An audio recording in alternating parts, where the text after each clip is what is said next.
Hi guys, welcome back to my YouTube channel. And again, my name is Chunri Cabya, and for today's video, magluluto tayo guys ng paksiw na dilis. Wala na tayong i-intro. Diretso na tayo sa ating video. Tara na guys!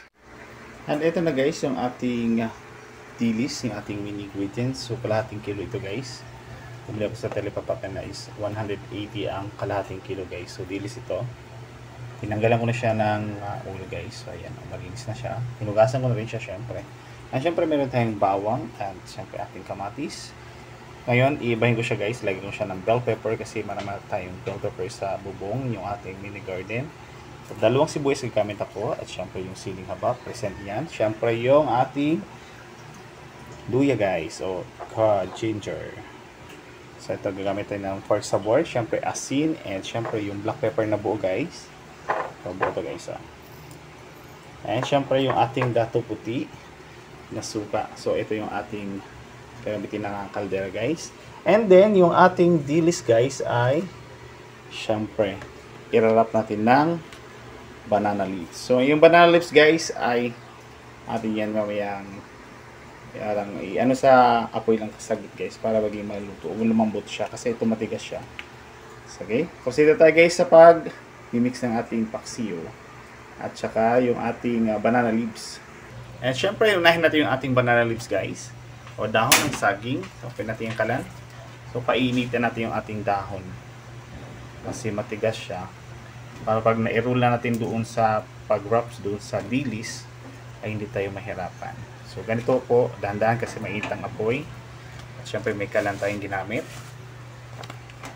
Okay, ganyan lang guys. And processing nito guys, ganyan lang siya. Yan yung mga sinaunang pagluluto ng dilis na paksiw guys. So ang dahon ay kailangan mo nang ganituhin sa apoy. Saglit lang naman siya. At syempre yung ating banana leaves guys ay ayos ko na. Yan, ito itsura ng banana leaves yung pagkatapos painitin ng apoy. So ganito siya kati ang cut guys, kalapad. So yan. Tabi muna natin to, set aside to. And proceed tayo sa pag hiwa ng ating mga sahog sa ating paksiw na dilis. So itong luya na guys ay native ito. O yung ginger na native. Ito yung talaga yung native sa Pilipinas guys. So hindi ko na ito balatan, hinugasan ko na ito na maigi at binrush ko ito. So ganyan lang talaga siya. From Batangas pa ito guys, galing sa aking ate. Mga 2 weeks ago na ito dito sa bahay. Yan, from Batangas yan. May vlogging din yan guys. Hindi pa natin na i-edit yung galing sa Batangas na binigyan ng ate ko. So ito, sunod natin yung ating, tabi natin ito yung ating luya guys.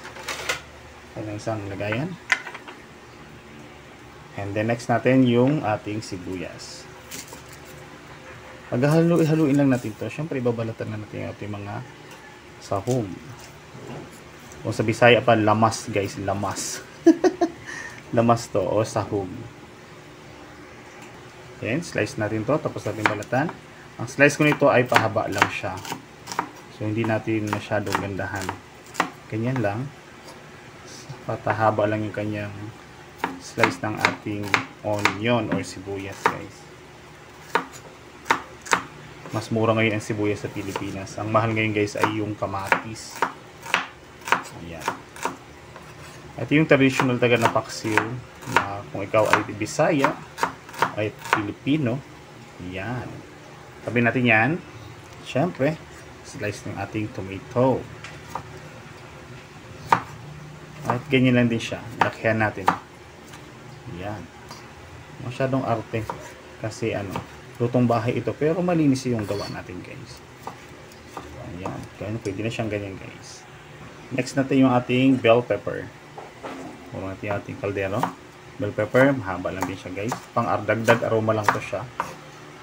So kahit may siling haba tayo, kailangan may bell pepper din tayo. And then, tapos na tayo mix na natin ito guys yung ating mga sa paksiw or babalutin na natin yung i-wrap na yung ating dilis. And ito guys, yung ating dilis, i-wrap na ng ating banana leaves. Yung ating banana leaves ay huhugasan din guys pagkatapos natin painitin sa kalan. So, ito, iganon mo lang siya guys. Kagawa ka lang ng ganyan. Parang, yan, ganyan. Pag lagay nito guys. Tapos, isilid natin yung dilis. So, wala pa itong timpla yung ating dilis ha. So, irarap lang natin ito ng banana leaves. Ganito ang traditional na paksiw sa Pinas guys. Shout out dyan yung mga mahilig sa paksiw na dilis. And then, pagkatapos nito guys, tupi mo lang siya. Ito yung traditional taga na paksiw.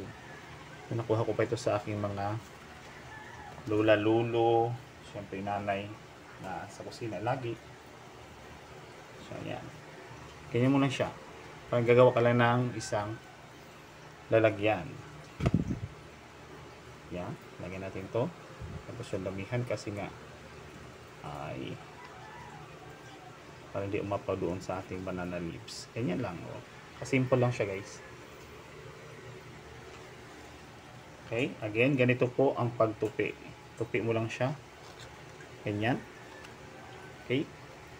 Yan. Tapos, lagay mo yung dilis na malinis na. Yan. Tapos, itupi ulit.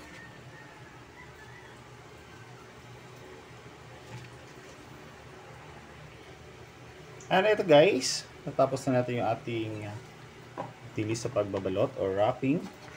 So, lalagyan na tayo dito ng ating mga sangkap guys na mimix-mix natin lahat. Sa ito yon. Mix na ito lahat. And itoppings natin ito sa mga gilid-gilid guys. Yan.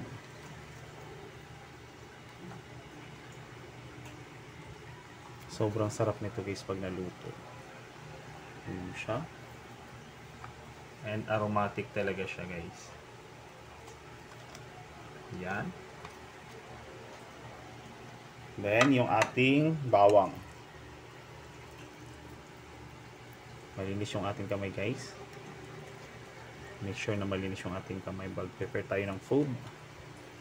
At syempre yung ating nail kailangan maiksi yung cut. Ayan talaga tayo guys. And then, lagay tayo dyan ng mga pampalasa ulit. Pagkatapos dyan guys, add tayo ng munting salt.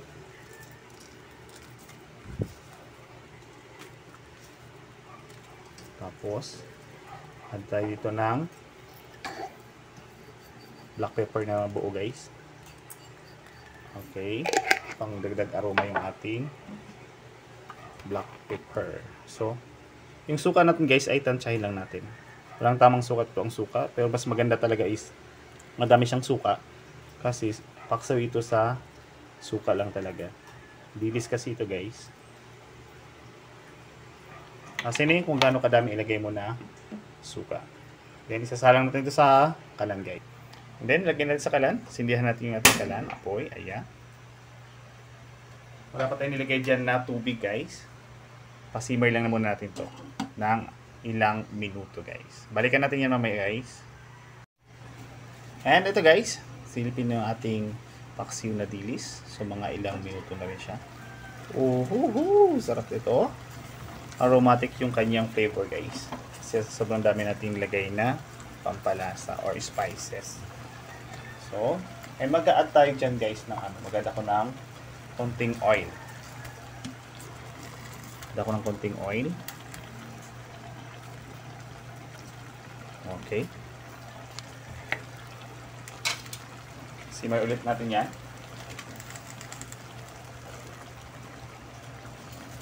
So mag-a-add ako dito ng water guys.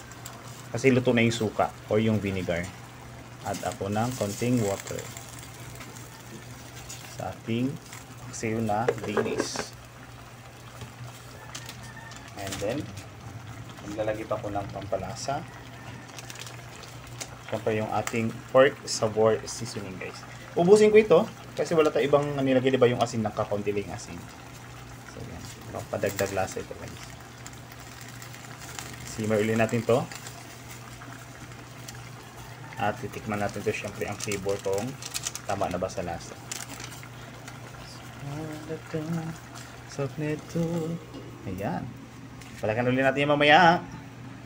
At makalipas ang ilang sandali guys, open ulit natin to. Siyempre, ilalagay pa natin yung ating isa pang secret sa ating paksiw, guys. Yung siling haba. Ang dagdag aromatic dito. Yan. Siyempre, iti-taste na natin yung ating paksiw.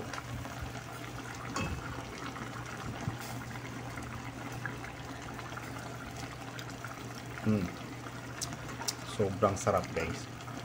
So, mamaya, kakain tayo nito, guys. Kasamahan nyo mamaya kakain ito ng ating paksiw na dilis with banana leaves. Sarap nito. Sarap. Nagutom na ako, guys. Ito na nga, guys, yung ating paksiw na dilis, guys. So, ito yung sili, guys. So, sarap na ito. Ito yung nakabalat ng dahon yung ating paksiw na dilis, guys. So, buksan natin ito. Bubuksan ko ito. Hindi pala kayo. Ito na siya. Tan-tananan. Di ba?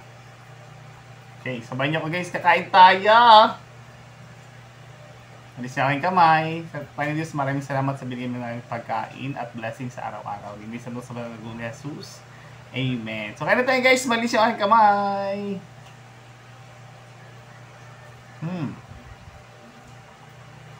Pakto sa timpla. Haha. Namis ko to. Ang siling haba.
Ganito lang, guys. Hanggang kung kaya ubusin.